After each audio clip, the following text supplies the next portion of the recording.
a plastic bag of metal rings that cost $90,000, a destroyer with ammo too expensive to fire, and a $100 billion weapons program larger than entire states' budgets. The US government and Department of Defense know how to spend. $1 trillion worth to be exact. I'm gonna stack Pentagon spending from absurdly small to astronomically large. And I'm gonna show you 4 crazy examples of waste, then 1 mega ticket item. Let's go. First, I just need a moment to contextualize just how big the Department of Defense really is. The US government now officially spends over $1 trillion per year on defense.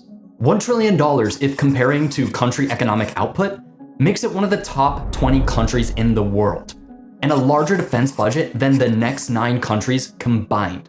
As of 2025, there were 1.29 million active military in the United States. Thousands of planes, thousands of tanks, hundreds of ships, an armory so large it has supply depots and graveyards.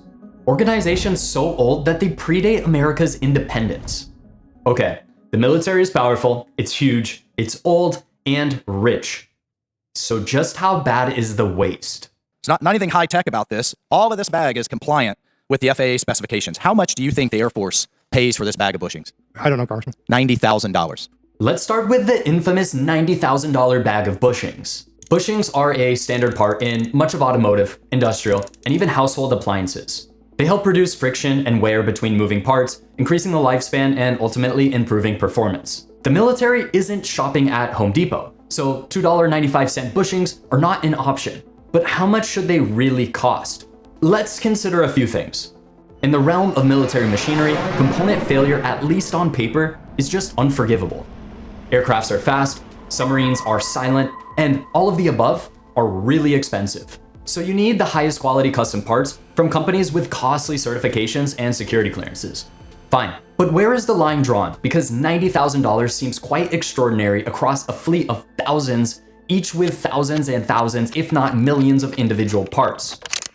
The military has a history with toilet seats, covers, whatever. In the 80s, there was outrage directed at Lockheed and the P-3 Orion, 54 toilet seat covers at an original cost of $34,564. Whether it was price gouging concerns or just headlines that write themselves, Lockheed walked back their $640 toilet covers to about $100 each. But decades later, in 2018, it surfaced that the Air Force was spending $10,000 for a toilet seat cover on C-5 transport planes. In explaining just how this happens, the justification goes something like this. The Air Force may need parts that the original manufacturers no longer produce. For this golden toilet seat, the manufacturer stopped producing the part in 2001. Best of all, it appears that the Air Force is just 3D printing these covers for roughly $300 each. One of the themes we're seeing is just how much pricing power there is in parts. Lockheed Martin undoubtedly ushered in the era of stealth. The U-2, the Blackbird SR-71, and the Nighthawk. Where else did stealth appear? The RAH-66 Comanche. Blackhawks and Apaches were being built in the 80s as medium helicopters. But there wasn't a clear selection for a smaller helicopter to replace some of the Vietnam Air models. This aircraft would emerge as an Army program in 1985, LHX, the Light Helicopter Experimental, with a bias for survivability and stealth. It was also at a time where capabilities in low radar and IR signatures and materials and composites were more available. In 1987, the Army planned to acquire 4,292. Next year, in 1988, that number was dropped to just 2,096.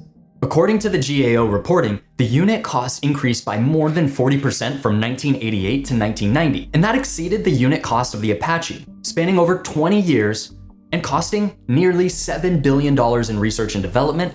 The Army canceled its Comanche helicopter program with just 2 units built. Stealth even tried to make a run at surface ships with the Zumwalt-class destroyer. Originally, 32 ships were planned, with $9.6 billion in research and development costs spread across the class.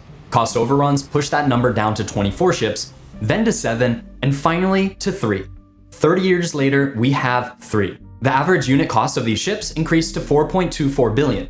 Let me be very, very clear, that is excluding the cost of research and development. For perspective, the per unit cost of a nuclear-powered Virginia-class submarine is around $2.688 billion.